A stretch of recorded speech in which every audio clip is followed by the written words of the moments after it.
പരിശുദ്ധാത്മാവേ സഹായക, നിരന്തരമെന്നെ സഹായിക്കണേ.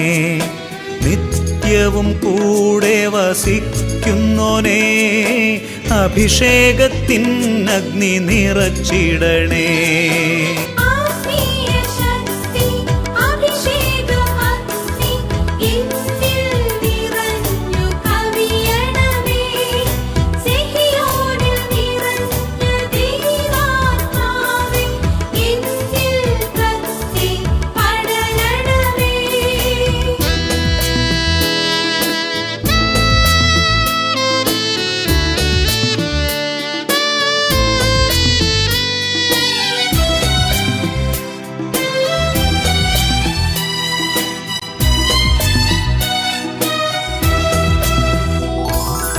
എന്നുള്ളിൽ നിറയുന്ന ദൈവിക ശക്തി ലൗകിക ശക്തിയെ തകർത്തിടുന്നു. പാപനീതി ന്യായ ബോധ്യങ്ങൾ ഹൃത്തിൽ നിറച്ചെന്നെ അഭിഷേചിക്കൂ. പരിശുദ്ധാത്മാവേ സഹായക, നിരന്തരമെന്നെ സഹായിക്കണേ.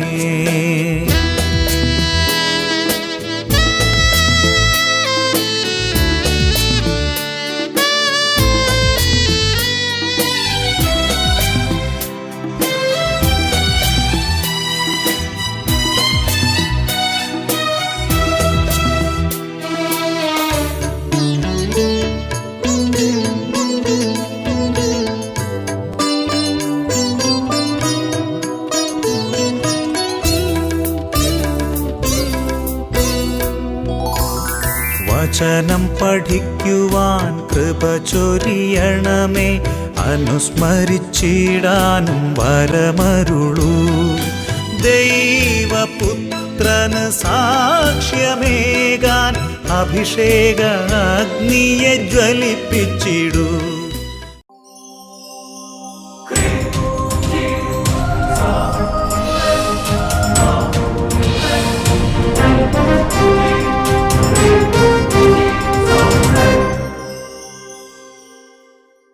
Praise the Lord. Praise the Lord. Hallelujah. Hallelujah. സങ്കീർത്തനം 138:3. ഞാൻ വിളിച്ചപേക്ഷിച്ച നാളിൽ അവിടുന്ന് എനിക്ക് ഉത്തരമരളി. അവിടുന്ന് എൻ്റെ ആത്മാവിൽ ധൈര്യം പകർന്ന് എന്നെ ശക്തിപ്പെടുത്തി. ഹല്ലേലൂയ. ഹല്ലേലൂയ. സന്തോഷത്തോടെ പറയാം ഹല്ലേലൂയ. ഹല്ലേലൂയ. അഭിഷേകാഗ്നി വചന ശുശ്രൂഷകൾ സംബന്ധിക്കുവാൻ കർത്താവിനെ പ്രത്യേകം തിരഞ്ഞെടുക്കപ്പെട്ടിരിക്കുന്ന നിങ്ങളെയും നിങ്ങളുടെ കുടുംബത്തെയും പരിശുദ്ധ അമ്മയുടെ വിമല ഹൃദയത്തിനും ഈശോയുടെ തിരുഹൃദയത്തിനും പ്രതിഷ്ഠിക്കുന്നു. ഈശോയുടെ തിരുഹൃദയത്തിൽ നിങ്ങൾ മറയ്ക്കപ്പെടട്ടെ. ഹല്ലേലൂയ. ഹല്ലേലൂയ. നമുക്ക് ഏറ്റവും പ്രിയപ്പെട്ട ബഹുമാനപ്പെട്ട സേവർക്കാൻ വട്ടാലച്ചൻ്റെ ആത്മീയ കൂട്ടായ്മയോട് ചേർന്ന് നമ്മൾ ഈ വചന ശുശ്രൂഷയിലേക്ക് പ്രവേശിക്കുമ്പോൾ കർത്താവ് നമുക്ക് ആമുഖമായി നൽകിയ വചനം നല്ലൊരു കൃപയുടെ വചനമാണ്. നമ്മൾ കർത്താവിനെ വിളിച്ചപേക്ഷിക്കുന്ന സമയത്ത് തന്നെ കർത്താവ് ഉത്തരമരുളും. ഹല്ലേലൂയ. ഹല്ലേലൂയ. ആ കർത്താവ് നൽകുന്ന ഉത്തരമെന്ന് പറയുന്നത് ഒരു പക്ഷേ നമ്മൾ പ്രതീക്ഷിക്കുന്ന രീതിയിലായിരിക്കണമെന്നില്ല. നമ്മൾ ഏത് കാര്യമാണോ കർത്താവിനുമ്പിൽ സമർപ്പിച്ചിരിക്കുന്നത് ആ പ്രശ്നത്തെ ആ ഒരു കാര്യത്തെ സോൾവ് ചെയ്ത് അല്ലെങ്കിൽ റെഡിയാക്കാനുള്ള ഒരു പ്രത്യേക കൃപ, ഒരു ധൈര്യം, ഒരു അനോയിൻറ്റിങ് നൽകി കർത്താവ് നമുക്ക് ഉത്തരമരുളുമെന്ന് വചനം നമുക്ക് ഉറപ്പ് തരികയാണ്. ആത്മാവിൽ ധൈര്യം പകർന്ന് എന്നെ ശക്തിപ്പെടുത്തി. ചിലപ്പോൾ ഒരു പ്രതിസന്ധിയെ നേരിടാൻ ആത്മാവിൽ പരിശുദ്ധാത്മാവ് ധൈര്യം പകരും. ചിലപ്പോൾ ഒരു കാര്യത്തെ ശരിയാക്കി എടുക്കാൻ തക്കവിധം ആത്മാവ് വലിയൊരു ജ്ഞാനം നൽകി അനുഗ്രഹിക്കും. പ്രിയപ്പെട്ട സഹോദരങ്ങളെ, എനിവേ പരിശുദ്ധാത്മാവാണ് ധൈര്യം നൽകുന്നത്. ഈ സമയത്ത് നമുക്ക് പരിശുദ്ധാത്മാവിനെ വിളിച്ച് ലക്ഷോപലക്ഷം ആൾക്കാരുടെ കൂട്ടായ്മയിൽ നമുക്ക് പ്രാർത്ഥിക്കാം. നമുക്ക് എഴുന്നേറ്റ് നിൽക്കാം. ഹല്ലേലൂയ, ഹല്ലേലൂയ, ഹല്ലേലൂയ, ഹല്ലേലൂയ, ഹല്ലേലൂയ. ആരാധന, ആരാധന, ആരാധന. ഓ പരിശുദ്ധാത്മാവേ, ഓ പ്രിയ പരിശുദ്ധാത്മാവേ, ഓ ധൈര്യത്തിന്റെ ആത്മാവേ, ഓ കൃപയുടെ ആത്മാവേ, ഓ അഭിഷേകത്തിന്റെ ആത്മാവേ, അവിടുന്ന് ഇപ്പോൾ ഞങ്ങളിലേക്ക് വ്യാപരിക്കണമേ.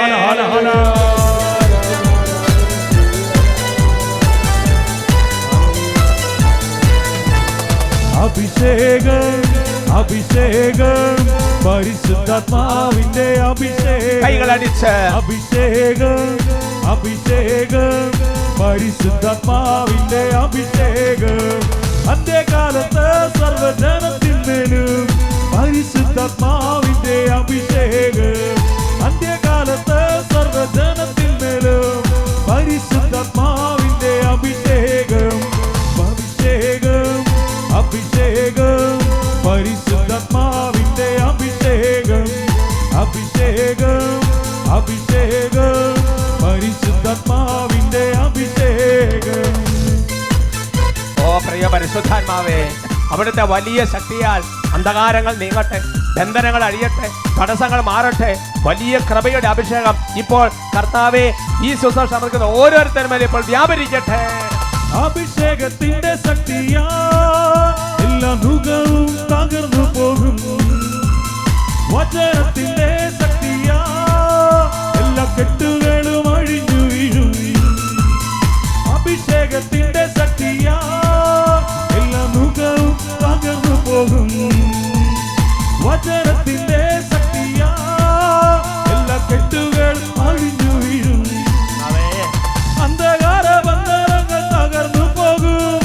അഭിഷേകത്തിൻ ശക്തി വെളിപ്പെടുമ്പോൾ അന്ധകാര ബന്ധനങ്ങൾ തകർന്നു പോകും.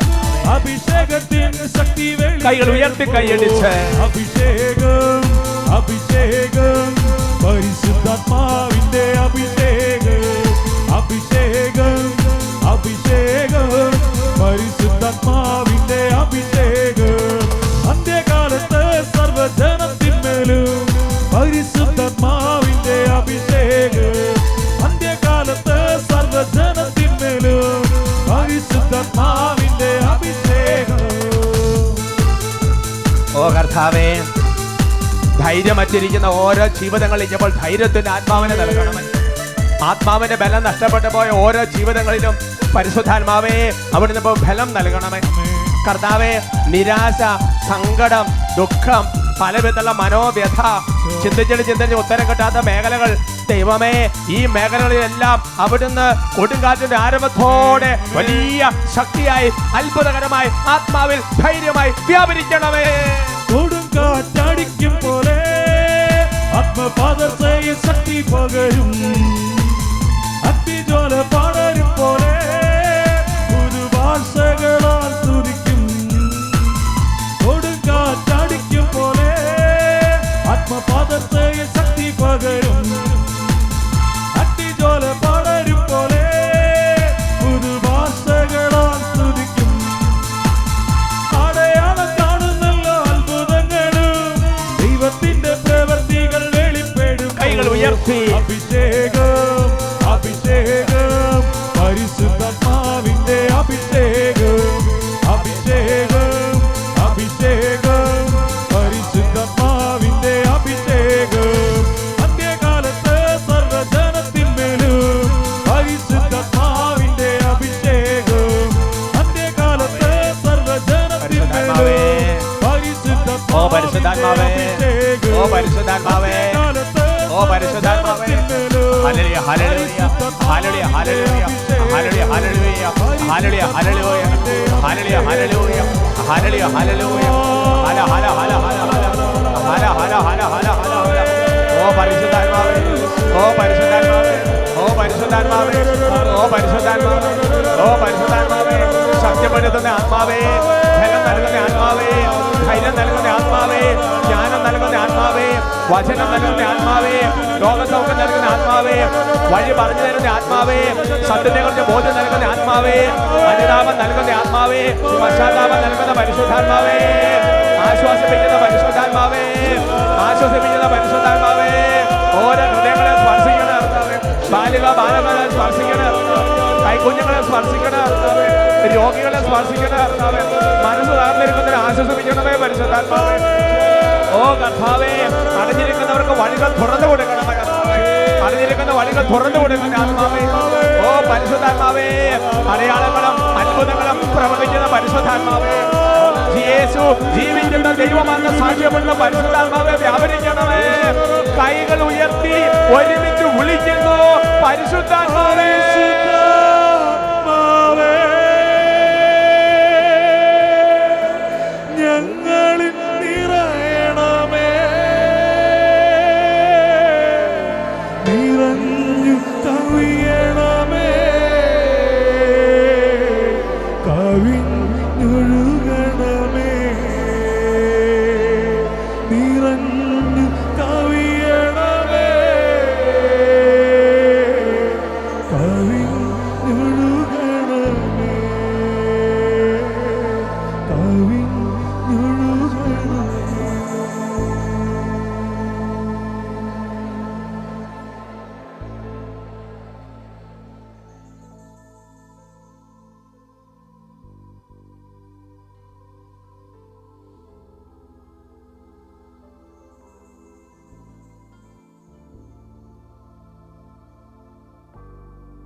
Price the Lord. Praise the Lord. Hallelujah.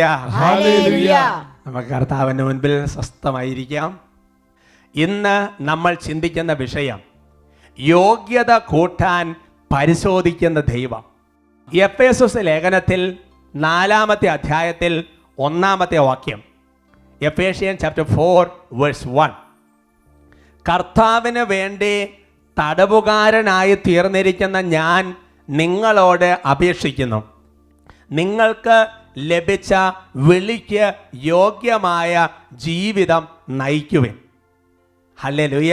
Hallelujah. പൗലോസ് ശ്ലീഹ ഫിലിപ്പിയിലെ സഭയോടൊരു കാര്യം പറയുകയാണ്, നിങ്ങൾ എങ്ങനെയെങ്കിലും ജീവിച്ചാൽ പോരാ, മറിച്ച് ഓരോരുത്തരും തങ്ങൾക്ക് ലഭിച്ചിരിക്കുന്ന വിളിക്ക് യോഗ്യമായ ഒരു ജീവിതം നയിക്കണം. ഉദാഹരണം പറഞ്ഞാൽ, ഇപ്പോൾ വൈദിക ജീവിതത്തിലേക്ക് വിളി കിട്ടിയ ഞാൻ ഒരു വൈദികന് യോഗ്യമായ ജീവിത രീതിയിൽ ജീവിക്കണം. ഒരു കുടുംബ ജീവിതത്തിലേക്ക് വിളി കിട്ടിയ ദൈവ പൈതൽ ആ കുടുംബ ജീവിതത്തിന് ഒരു യോഗ്യതയുണ്ട്. ആ യോഗ്യത ആ ലെവലിൽ ജീവിക്കണം. ഒരു സന്യാസ ജീവിതത്തിലേക്ക് ദൈവവിളി കിട്ടിയ ഒരു സമർപ്പിതയെ സംബന്ധിച്ചിടത്തോളം ആ സന്യാസ ജീവിതത്തിൻ്റെതായ ഒരു ലെവലുണ്ട്.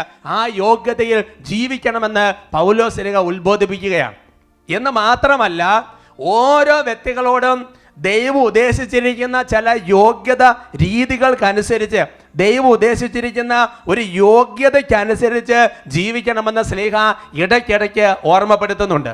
ഫിലിപ്പി ലേഖനത്തിൽ 1-ാമത്തെ അധ്യായത്തിൽ 27-ാമത്തെ വാക്യം, ലെറ്റ് ഫിലിപ്പി ചാപ്റ്റർ 1:27. ഞാൻ നിങ്ങളെ വന്ന് കണ്ടാലും നിങ്ങളിൽ നിന്ന് ദൂരസ്ഥരായിരുന്നാലും നിങ്ങൾ ഒരേ ആത്മാവോടും ഒരേ മനസ്സോടും കൂടി ഉറച്ചു നിന്ന് സുവിശേഷത്തിലുള്ള വിശ്വാസത്തിനു വേണ്ടി പോരാടുന്നുവെന്ന് നിങ്ങളെക്കുറിച്ച് കേൾക്കുവാൻ തക്കവിധം ക്രിസ്തുവിൻ്റെ സുവിശേഷത്തിന് യോഗ്യമായ രീതിയിൽ നിങ്ങൾ ജീവിക്കണമെന്ന് മാത്രം. പൗലോസ് ശ്ലീഹ പറയാണ്, ഞാൻ വിദൂരസ്ഥനായിരുന്നാലും ശരി, നിങ്ങൾ ദൂരെയായിരുന്നാലും ശരി, ഞങ്ങൾ ഒരുമിച്ചായിരുന്നാലും ശരി, എനിക്ക് ഇത്രയേ പറയാനുള്ളൂ. നിങ്ങൾ ജീവിക്കുമ്പോൾ നിങ്ങൾ സുവിശേഷത്തിന് യോഗ്യമായ ഒരു ജീവിതം വേണം നയിക്കാൻ. ഈ സുവിശേഷത്തിൽ പറഞ്ഞിരിക്കുന്ന വചനത്തിന്, ആ വചനം പ്രാപിക്കാൻ, ആ അനുഗ്രഹം പ്രാപിക്കാൻ, ആ മാനദണ്ഡത്തിനനുസരിച്ച് യോഗ്യമായ ഒരു ജീവിതം നയിക്കണമെന്ന് ശ്ലീഹ ഓർമ്മിപ്പിക്കുകയാണ്. പ്രിയമുള്ള സഹോദരങ്ങളെ, നമ്മുടെ കർത്താവ് പാലസ്തീന പരിസര പ്രദേശങ്ങൾ ശുശ്രൂഷ ചെയ്ത് കടന്നു പോയപ്പോൾ അപ്പസ്തോലന്മാരെ 72 പേരായി അല്ലെങ്കിൽ 2 പേരായി അയക്കുന്ന സമയത്തെല്ലാം പ്രത്യേകം പറഞ്ഞൊരു കാര്യമുണ്ട്. നിങ്ങൾ ഒരു പട്ടണത്തിൽ, ഒരു ഗ്രാമത്തിൽ, ഒരു സ്ഥലത്ത് ചെല്ലുമ്പോൾ എവിടെ താമസിക്കണം, അതിനു പോലും കർത്താവ് ചില യോഗ്യതകൾ കൽപ്പിച്ചിട്ടുണ്ട്. അത് നമ്മൾ വായിക്കുന്നത് മത്തായിയുടെ സുവിശേഷം 10-ാമത്തെ അധ്യായത്തിൽ 11-ാമത്തെ വാക്യത്തിലാണ്. Gospel of Saint Matthew chapter 10:11. നിങ്ങൾ ഏതെങ്കിലും പട്ടണത്തിലോ ഗ്രാമത്തിലോ പ്രവേശിക്കുമ്പോൾ അവിടെ യോഗ്യതയുള്ളവൻ ആരെന്ന് അന്വേഷിക്കുകയും അവിടം വിടുന്നത് വരെ അവനോടുകൂടെ താമസിക്കുകയും ചെയ്യുവിൻ. ഹല്ലേലൂയാ. Hallelujah. അപ്പൊ കർത്താവ് അപ്പസ്തോലന്മാരെ അയക്കുമ്പോൾ, ശിഷ്യന്മാരെ പ്രത്യേകം അയക്കുമ്പോൾ പറഞ്ഞു വിട്ട കാര്യം, നിങ്ങൾ അങ്ങനെ വീടുകളിൽ അവിടെ ഇവിടെ കറങ്ങി തിരങ്ങി ചുറ്റിച്ച് നടക്കരുത്, മറിച്ച് അവിടെ ചെന്ന് കഴിയുമ്പോൾ നിങ്ങൾ അന്വേഷിക്കണം, അവിടെ യോഗ്യതയുള്ളവൻ ആരാണ് എന്ന് അന്വേഷിക്കണം, അവിടെ വേണം താമസിക്കാൻ. ഈ യോഗ്യത എന്ന് പറയുന്നത് നല്ല കെട്ടുപാടുള്ള വീടുകളോ സാമ്പത്തികമായ ചില ഉയർച്ചയുള്ള മേഖലകളോ താമസ സൗകര്യങ്ങളുള്ള സ്ഥലങ്ങളോ ആണ് എന്ന് വിചാരിക്കരുത്. മറിച്ച് കർത്താവ് ഉദ്ദേശിച്ചിരിക്കുന്നത് സുവിശേഷത്തിന് യോഗ്യമായ ജീവിതം നയിക്കുന്ന, ആ യോഗ്യതയുള്ള, തങ്ങളെ വിളിക്ക് യോഗ്യമായ ജീവിതം നയിക്കുന്ന ആ യോഗ്യതയുള്ള വ്യക്തികളുടെ സ്ഥലങ്ങളിലാണ് നിങ്ങൾ താമസിക്കേണ്ടതെന്ന് പറയുകയാണ്. എന്ന് പറഞ്ഞാൽ എൻ്റെ സഹോദരങ്ങൾ, ഞാൻ മനസ്സിലാക്കുന്ന ഒരു കാര്യമെന്ന് പറയുന്നത്, ദൈവം ഏതൊരു വ്യക്തിക്കും ചില ദൗത്യങ്ങൾ കൊടുക്കുമ്പോൾ മാനുഷിക ദൃഷ്ടിയിൽ നമ്മുടെ നോട്ടത്തിൽ അവർക്ക് ചിലപ്പോൾ യാതൊരു യോഗ്യത ഉണ്ടായിരിക്കണമെന്നില്ല. Praise the Lord. Praise the Lord. ചിലപ്പോൾ സുവിശേഷ വേലയ്ക്ക് വേണ്ടി കർത്താവ് ഒരാളെ കമ്മീഷൻ ചെയ്ത് അയക്കുമ്പോൾ മാനുഷിക ദൃഷ്ടിയിൽ നമ്മൾ കാണുന്ന ഒരു യോഗ്യതയല്ല ദൈവദൃഷ്ടിയിലെ യോഗ്യത. അതുകൊണ്ട് പൗലോസ് ശ്ലീഹ പറയാണ്, ഞങ്ങളിങ്ങനെ ചുമ്മാ ചാടിക്കയറി പ്രസംഗിക്കാൻ വന്നൊന്നും അല്ല, ഇതിന് ഞങ്ങൾ യോഗ്യരാണെന്ന് ദൈവത്തിന് ബോധ്യമുണ്ട്. ആ യോഗ്യത കണ്ടിട്ടാണ് ദൈവം ഞങ്ങളെ നിയോഗിച്ചിരിക്കുന്നത്. അത് നമ്മൾ വായിക്കുന്നത് 1 തെസ്സലോനിക്ക 2:4 1 Thessalonians chapter 2:4. സുവിശേഷം ഭരമേൽക്കാൻ യോഗ്യരെന്ന് ദൈവം അംഗീകരിച്ചതനുസരിച്ചാണ് ഞങ്ങൾ പ്രസംഗിക്കുന്നത്. ഇത് മനുഷ്യരെ പ്രീതിപ്പെടുത്താനല്ല, ഞങ്ങളുടെ ഹൃദയങ്ങൾ പരിശോധിക്കുന്ന ദൈവത്തെ പ്രീതിപ്പെടുത്താനാണ്. ഹല്ലേലൂയാ. അപ്പോൾ പൗലോസ് പറയാണ്, സുവിശേഷം പ്രസംഗിക്കാൻ യോഗ്യരാണ് ഞങ്ങൾ എന്ന് ഈശോ മിശിഹായ്ക്ക് ബോധ്യപ്പെട്ടത് കൊണ്ടാണ് ഞങ്ങൾ ഈ സുവിശേഷം പ്രസംഗിക്കുന്നത്. അതുകൊണ്ട് എൻ്റെ സഹോദരങ്ങളെ, ദൈവം നമ്മളെ ഓരോരുത്തരെ ഓരോ സ്ഥലത്ത് ഓരോ സമയത്ത് ഓരോ കാര്യത്തിന് വേണ്ടി നിയോഗിക്കുമ്പോൾ അതിനു മുമ്പ് ദൈവം ചില പരിശോധനകൾ നടത്തി നമ്മുടെ യോഗ്യത കണ്ടെത്തി, നമ്മുടെ യോഗ്യത നിർണയിച്ച്, മറ്റൊരു അർത്ഥത്തിൽ പറഞ്ഞാൽ നമ്മുടെ യോഗ്യത കൂട്ടി ദൈവം കമ്മീഷൻ ചെയ്യുകയാണ് സഹോദരങ്ങളെ. അതിനെക്കുറിച്ച് കുറച്ചുകൂടെ വെളിച്ചം കിട്ടുന്നത് ജ്ഞാനത്തിൻ്റെ പുസ്തകത്തിൽ നിന്നാണ്. ജ്ഞാനത്തിൻ്റെ പുസ്തകത്തിൽ 3-ാമത്തെ അധ്യായത്തിൽ 5-ാമത്തെ വാക്യം, ബുക്ക് ഓഫ് വിസ്ഡം ചാപ്റ്റർ 3:5, ദൈവം അവരെ പരിശോധിക്കുകയും യോഗ്യരെന്ന് കാണുകയും ചെയ്തു. അല്പകാല ശിക്ഷണത്തിന് ശേഷം അവർക്ക് വലിയ നന്മ കൈവരും. ഹല്ലേലൂയാ. അപ്പൊ ദൈവം പറയാണ്, ദൈവം അവരെ പരിശോധിച്ച് നോക്കി. ദൈവം ഒന്ന് പരിശോധിച്ച് നോക്കി, ഒന്ന് പരീക്ഷിച്ച് നോക്കി. അപ്പോൾ ദൈവത്തിന് മനസ്സിലായി ഇവർ യോഗ്യരാണെന്ന് മനസ്സിലായി, ഇവർ യോഗ്യരാണെന്ന് കണ്ടു. എന്നിട്ട് പറയുന്നത് എങ്ങനെയാണ്? അതിനുശേഷം അവർക്ക് വലിയ നന്മ കൈവരും എന്ന് പറഞ്ഞാൽ, ദൈവം ഈ ഒരു പരിശോധന നടത്തുമ്പോൾ, ദൈവം നമ്മുടെ യോഗ്യതയൊന്ന് പരീക്ഷിച്ചറിയുമ്പോൾ അതിനെ ഒരു വലിയ പ്രശ്നമായിട്ട് എടുക്കേണ്ട ആവശ്യമില്ല, മറിച്ച് അതൊരു ശിക്ഷണമായി കണക്കാക്കിയാൽ മതി എന്നാണ് ജ്ഞാനം നമുക്കൊരു ബോധ്യം തരികയാണ് സഹോദരങ്ങളെ. ഇപ്പോൾ എന്താണെങ്കിൽ ചില മത്സരങ്ങൾക്ക് യോഗ്യത റൗണ്ട്, ഇന്റർവ്യൂവിന് യോഗ്യത റൗണ്ട്. അപ്പോൾ നമ്മൾ ചെയ്യുന്നൊരു കാര്യം എന്താ? നമ്മൾ അതിനകത്ത് യോഗ്യത കിട്ടാൻ വേണ്ടി മാക്സിമം ട്രൈ ചെയ്യും, അല്ലേ? ഒരു ഇന്റർവ്യൂ ആണെങ്കിൽ, ഒരു കളിയാണെങ്കിൽ, എന്ത് തന്നെയാണെങ്കിലും ശരി, അതിനകത്ത് ഒരു സെലക്ഷൻ കിട്ടാൻ വേണ്ടി നമ്മൾ മാക്സിമം ട്രൈ ചെയ്യും. എന്ന് പറയുന്നത് പോലെ തന്നെ കർത്താവ് നമ്മളെ പരിശോധിച്ച്, കർത്താവ് നമ്മൾക്ക് വലിയ ചില നിയോഗങ്ങൾ തരുന്നതിന് മുമ്പുള്ള എൻ്റെ സഹോദരി യോഗ്യതാ നിർണയത്തിലൂടെ കടന്നു പോകുമ്പോൾ നമ്മൾ നമ്മുടെ കഴിവിൻ്റെ പരമാവധി പരിശ്രമിക്കണമെന്ന് സ്വർഗ്ഗം ആഗ്രഹിക്കുന്നുണ്ട്. ഉറക്കെ പറയാം ഹല്ലേലൂയാ. എൻ്റെ സഹോദരങ്ങൾ, ഇങ്ങനെ പരിശ്രമിച്ച് നമ്മൾ നമ്മുടെ യോഗ്യത തെളിയിക്കുന്നത് എന്തിനാണെന്നറിയോ? വലിയ നിയോഗങ്ങൾ സ്വീകരിക്കാൻ വേണ്ടിയിട്ടാണ്, വലിയ ദൗത്യങ്ങൾ സ്വീകരിക്കാൻ വേണ്ടിയിട്ടാണ്, ദൈവത്തിൻ്റെ വലിയ കാര്യങ്ങൾ നടപ്പാക്കാൻ വേണ്ടിയിട്ടാണ്. അതിനെക്കുറിച്ച് വ്യക്തമായി നമുക്ക് ഉറപ്പ് നൽകുന്നൊരു വചനഭാഗം തിമോത്തിയോസ് എഴുതിയ ലേഖനത്തിലുണ്ട്. 1 തിമോത്തി 3:10, 1 തിമോത്തി ചാപ്റ്റർ 3:10. ആദ്യമേ തന്നെ അവർ പരീക്ഷണ വിധേയരാകണം, കുറ്റമറ്റവരെന്ന് തെളിയുന്ന പക്ഷം അവർ സഭാ ശുശ്രൂഷ ചെയ്യട്ടെ. എൻ്റെ പ്രിയപ്പെട്ട സഹോദരങ്ങളെ, ഇത് ഡീക്കന്മാരെ സഭയെ തെരഞ്ഞെടുത്ത് നിയോഗിക്കുന്നതിനെ കുറിച്ചുള്ള പൗലോസ്ലീഹ ദൈവത്തിൻ്റെ ഒരു വെളിപ്പെടുത്തൽ ഇവിടെ കൊടുക്കുകയാണ്. ആദ്യം ചെയ്യുന്നുണ്ട, ആദ്യം ആ ഡീക്കന്മാരെ അല്ലെങ്കിൽ സഭാസേവനത്തിന് വരുന്നവരെ ചെയ്യേണ്ട കാര്യം എന്താ?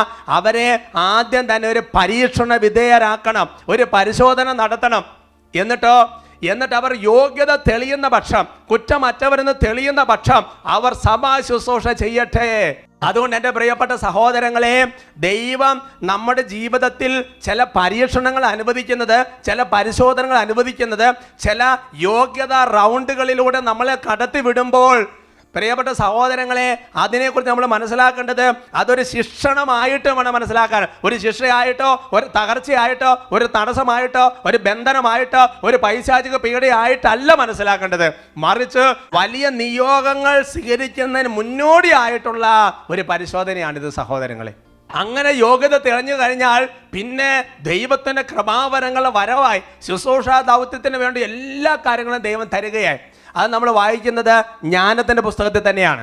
ജ്ഞാനത്തിൻ്റെ പുസ്തകത്തിൽ 6-ാമത്തെ അധ്യായത്തിൻ്റെ 16-ാമത്തെ വാക്യം, ബുക്ക് ഓഫ് വിസ്ഡം ചാപ്റ്റർ 6:16.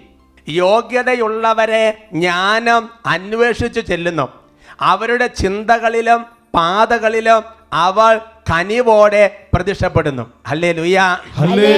അപ്പൊ കർത്താവ് ചില പരിശോധനകൾ, ചില പരീക്ഷണങ്ങൾ, ചില ശിക്ഷണങ്ങൾ അത് കർത്താവ് തരുന്നത് നമ്മുടെ യോഗ്യത തെളിയിക്കാൻ വേണ്ടിയിട്ടാണ്.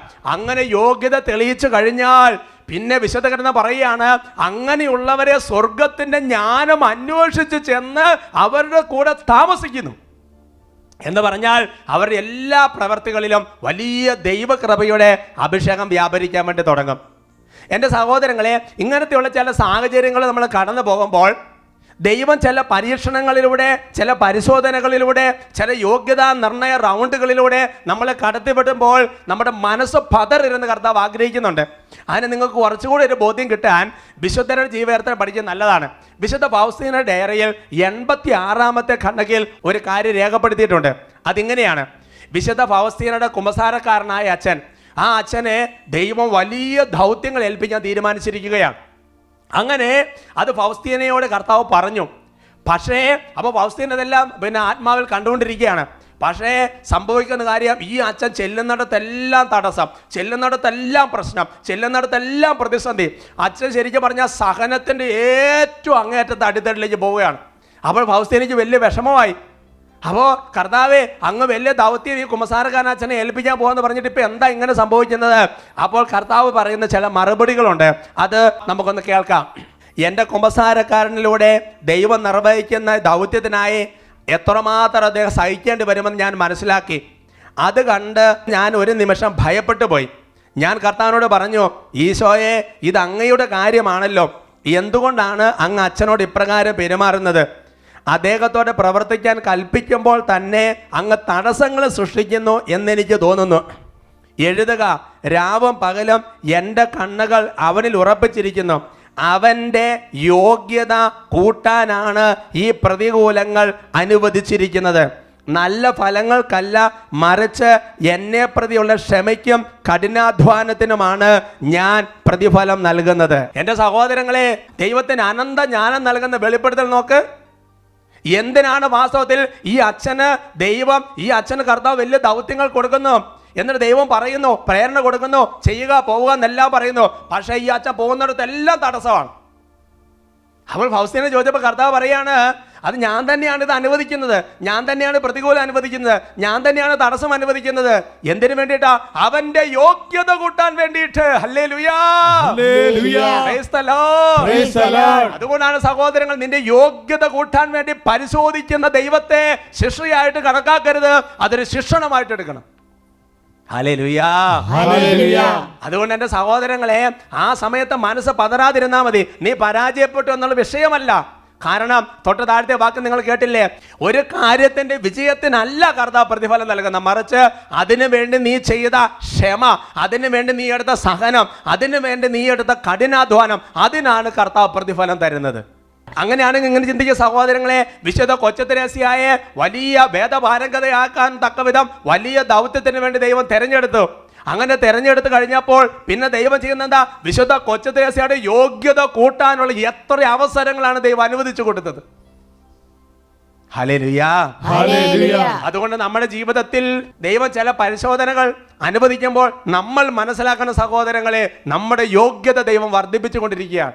ദൈവം വലിയ ദൗത്യം തരുന്നതിന് മുന്നോടിയാണത്.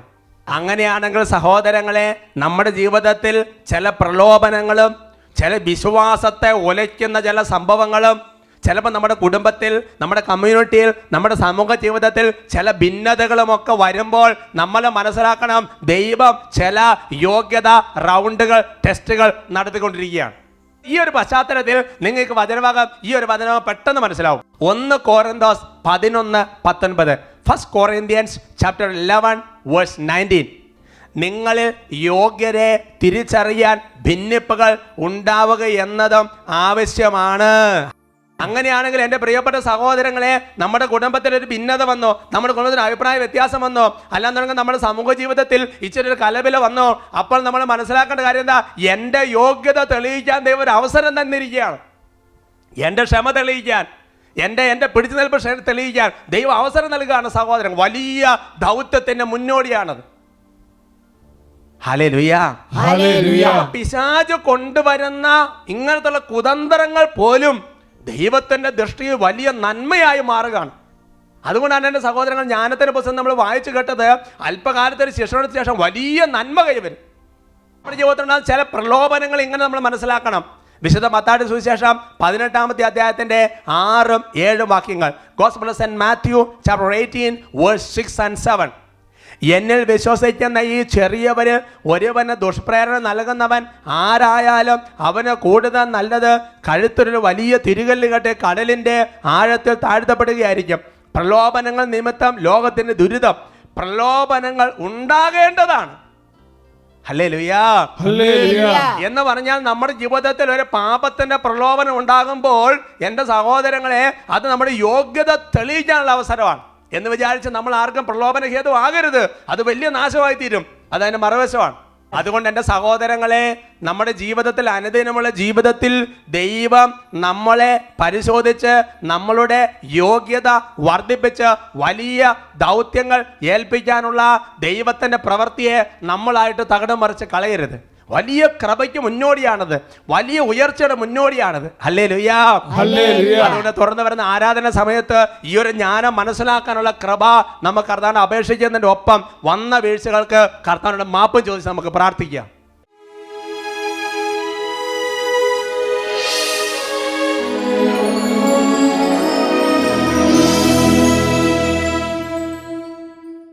ദൈവത്തിൻ്റെ വചനം ഇങ്ങനെ പഠിപ്പിക്കുന്നു.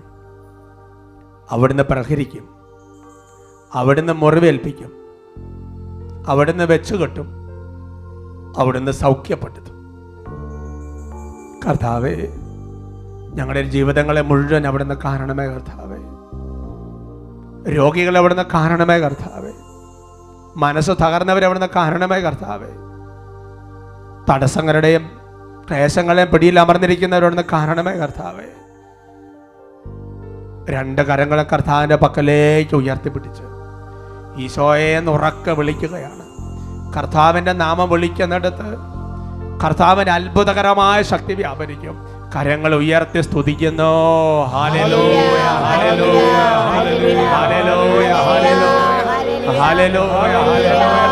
ഓ കർത്താവേ, മറ്റാരിലും ആശ്രയിക്കാതെ അങ്ങയിൽ മാത്രം ആശ്രയിച്ച് ചങ്കുപൊട്ടി വിളിച്ച് പ്രാർത്ഥിക്കുന്ന ഓരോരുത്തരും അവിടുന്ന് തൊരണമേ ദൈവമേ. ഇവരുടെ ജീവിതത്തിന്റെ കണ്ണുനീരിന്റെ ഓരോ വിഷയങ്ങളും ഇടപെടണമേ കർത്താവേ. കൈകൾ ഉയർത്തി വിളിക്കുന്നു ഈശോയെ. ഈശോ,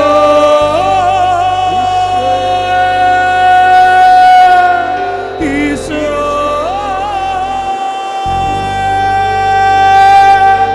ഈശോ.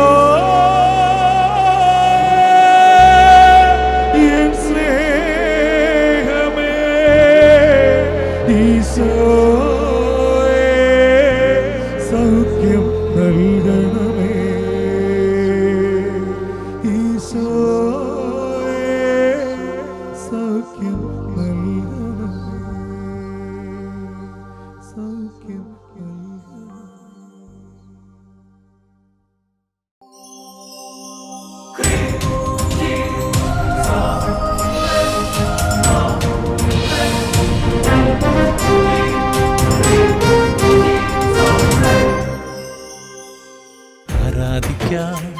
ഈ ജീവിതം തന്നതിനായിരമായിരം നന്ദി കർത്താവേ.